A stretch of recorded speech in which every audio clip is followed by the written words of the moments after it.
What are you wearing? Okay, now take a look around you. Seriously, look at each other. What are the people next to you wearing?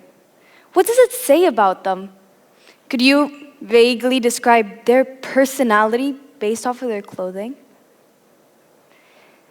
The first time I ever felt invisible, I was fully dressed, head to toe, but I wasn't seen, I was judged. And the second I changed what I wore, people changed how they treated me.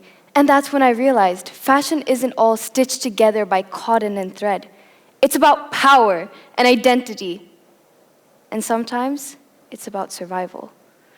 The question isn't, ew, what are you wearing? It's why. So in the 6th grade, like so many others, I went through a phase. I struggled with grasping that my childhood was over, and though I was nearing double digits, I did absolutely everything not to grow up. But my true weapon of self-expression? Fashion. Every single day, without fail, my bangs were dramatically swept to the side. I wore the same tie-dye shirt and black leggings, and I often felt alone. But that doesn't matter. I told myself, this is who you are. This is your identity. Now, it wasn't until a fateful Friday afternoon in which my very concerned mother dragged me into enemy territory, a store which screams adolescence. A Brandy Melville store. Passing the nauseating perfume and neatly folded stacks of fabric, I pick on and try a shirt just to see how wrong the symbol of my ultimate self-betrayal would feel. But slipping the cloth over my shoulders, I didn't hate it. I finally felt normal. Today, I will be speaking about 4 different theories and how each idea connects fashion to power and identity. The first idea, fashion transforms the self. Okay, so stay with me here. Enclothed cognition is a psychological phenomenon in which the type of clothing worn can influence a person's mindset, behavior, and performance. For example, in one study, participants were given a medical-related task. Those who wore a doctor's coat performed significantly better than those who wore their own clothes. Their cognitive performance improved simply by wearing something associated with intelligence and focus. And by wearing something associated with those traits, they began to embody them, and patients were more likely to listen. You know, I noticed this in my own life too. When I started wearing clothes that were more girly, I started acting more girly. It's a two-way street. Your clothes influence your behavior influences what you choose to wear. They become signifiers of who we are and what we're becoming. So then, how had that single shirt turned my whole world upside down? By wearing it, was I erasing everything I'd fought so hard to be, my carefully curated identity? Or was I rebuilding a new one? How had that single Brandy Melville shirt reformed not just how others saw me, but how I saw myself? So, when we choose an outfit, we're not just picking a style, we're picking a self. Even the colors you wear speak louder than words. Red is linked to passion and power. Blue. I see a lot of people wearing blue in the crowd. It's linked to calmness, stability, and trust. If you look closely, you see that politicians love this color. And that's what makes it so powerful. If that doctor's coat, that Brandy Melville shirt, they're not just about clothes. It's about power and identity. Power because patients listen, people respected me more. It grants us authority and identity because we think, we feel, we look, we perceive differently. Together, fashion transforms the self. Which brings me to my second point. Fashion fosters collective power. Okay, so let's play a little game. What is one thing in common with every single person sitting in this room right now? No, it's not that we're all living in Spain or that we all are sitting in this room right now. It's that we all form part of some group. Seriously, think about it. What group do you form part of? Raise your hand if you want to. What group do you form part of? Yeah, Exactly. Us humans, we love to categorize ourselves based on everything. Appearance, eye color, hair color, the town you grew up in, the culture we're formed part of, whether you're a Barca or a Madrid fan.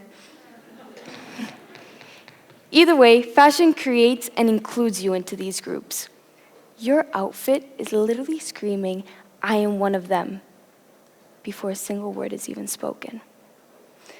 One of my groups is being Swedish.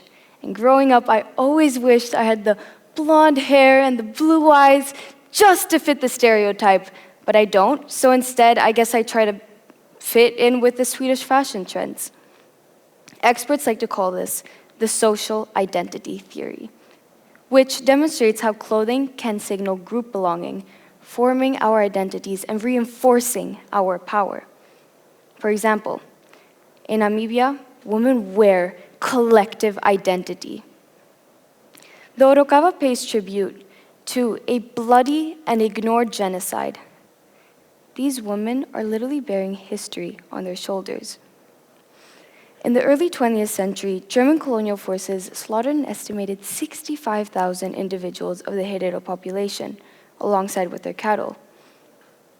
Then German colonial wives would impose Victorian-style dresses, which Herero women later adapted into voluminous, colorful floor dresses topped with horn-shaped headdresses, a connection to the cattle, a source of pride and pain, and collective identity.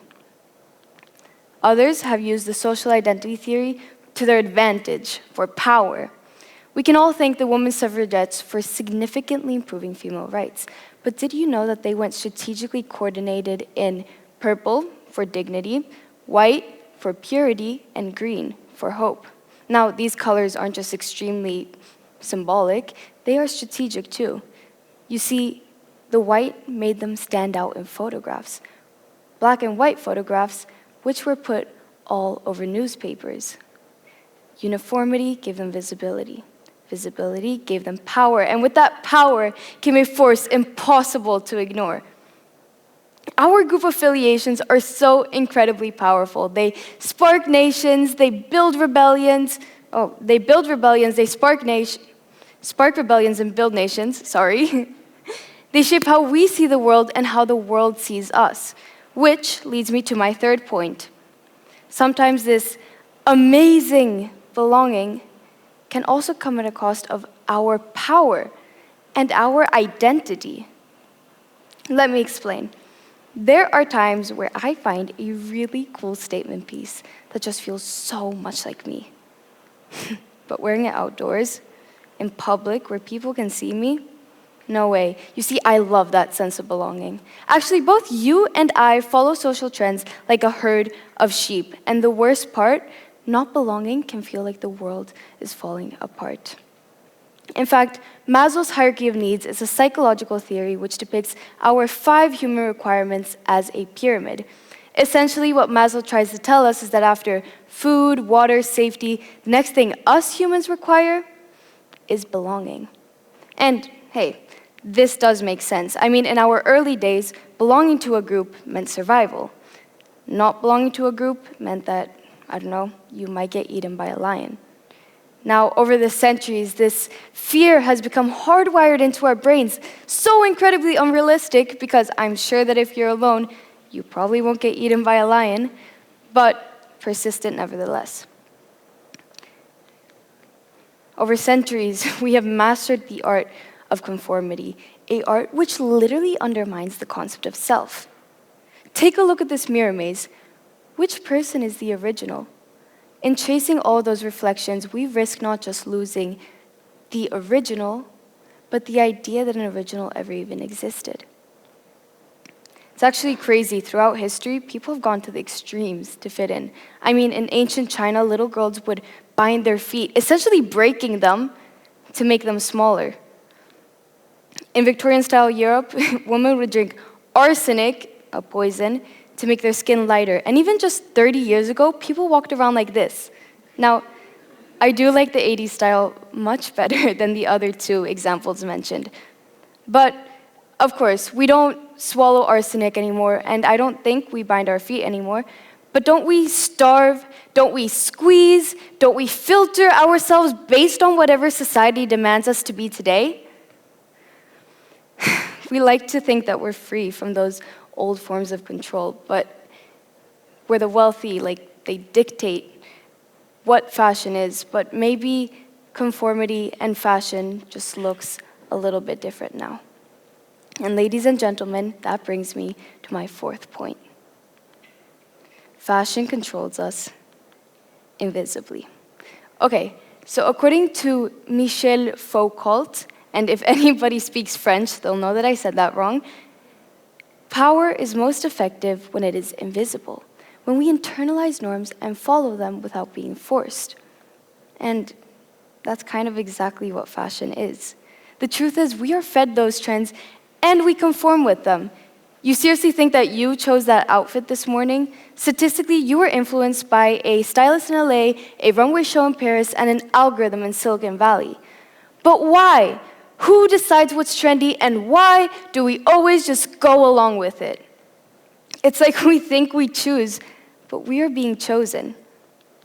And who manufactures and tells us what to wear? Kering, LVMH, Inditex. If you don't know what these are fashion conglomerates. And about 20 of the biggest ones control 97% of the fashion market. Conglomerates will basically forecast everything, from social media to upcoming cities of influence, which, by the way, are now Lagos and Shanghai. They will then have designers interpret this data and put it on the runway. These conglomerates are also vertically integrated. They control the whole process from the top of textile resourcing to the bottom of boutique retail. Then, following the runway shows, fashion media, like Vogue, will selectively amplify certain aesthetics, leaving others out. And then celebrities, with the help of social media, will serve as walking billboards. For example, Kate Moss with the leopard print, Jennifer Aniston with the iconic haircut, Brigitte Bardot with the off-shoulder tops, and Paris Hilton with her juicy couture. Also, it's worth mentioning that fast fashion giants, which also form part of these conglomerates, will take these styles and replicate them at lightning speed. Okay, so let's play a little game of guess the price. Guess the price of this first one. From Burberry, that's 2,600 euros. The next one, 790 euros. This one, H&M, 70 euros. And the last one from Shane with a really long name, 15 euros. Essentially, there is a whole mechanism at play, causing us to internalize somebody else's versions of beauty.